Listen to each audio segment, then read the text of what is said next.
The holy martyr Savva the Goth. April 15th. A humble Gothic Christian reader openly confesses his faith during a fierce persecution, leading to his brutal torture and martyrdom by drowning. A heads up in the spirit of transparency. Please be advised that this content may include martyrdom, torture, physical violence, imprisonment, persecution, execution. In the 4th century, during a time of great tribulation for Christians, the holy martyr Savva the Goth lived in the region now known as Romania, along the banks of the Buzău River. Born among the Goths, Savva was known from his youth for his devotion and humble spirit. He served his local church community as a reader and chanter, leading the faithful in prayer and sacred hymns.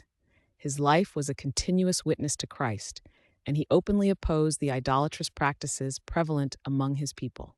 Savva did not hesitate to condemn the pagan custom of partaking in food offered to idols. This bold stance once led to his expulsion from his village, yet later he was welcomed back, his steadfastness having made an impression. He continued in his service, firm in his confession of the Lord. Around the year 370 AD, the Gothic ruler Athanaric initiated a severe persecution against Christians.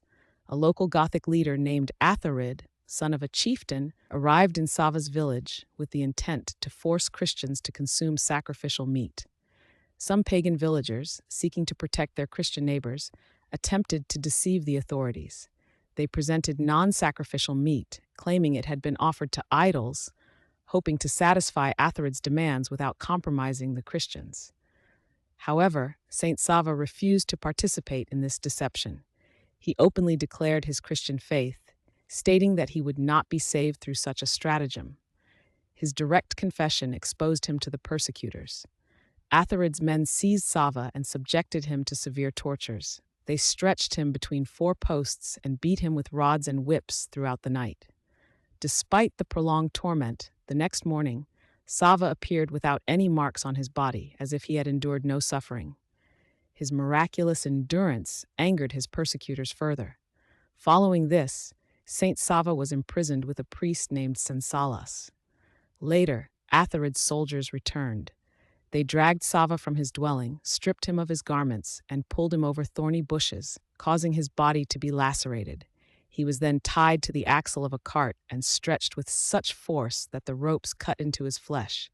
Throughout these torments, Saint Savva remained steadfast. He offered prayers and gave thanks to God, uttering no complaint. His captors observed his resilience with astonishment. Seeing that no amount of torture would break Savva's spirit or compel him to deny Christ, Atharid condemned him to death. The sentence was to be drowned in the Buzău River, now known as the Buzău. As he was led to the place of execution, Saint Savva continually praised God. Upon reaching the riverbank, the soldiers, moved by his courage and unwavering faith, hesitated. They considered releasing him. Yet, Saint Savva urged them to fulfill their orders. He explained that he could see angels waiting to receive his soul, standing ready for his departure to the Lord. Encouraged by his own words, the soldiers then pushed him into the water, pressing a large piece of wood against his neck to ensure his death.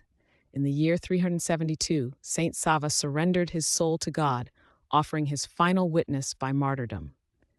After his repose, fellow Christians miraculously recovered his body from the river. The holy relics of Saint Savva were later sent by Saint Ascolius, Bishop of Thessalonica, to Saint Basil the Great in Caesarea of Cappadocia. Saint Basil received these precious relics with great honor and ensured the account of the saint's passion was preserved for the edification of the Church. Saint Savva's life stands as a testament to faithfulness and courage in the face of persecution, a true witness to Christ unto death.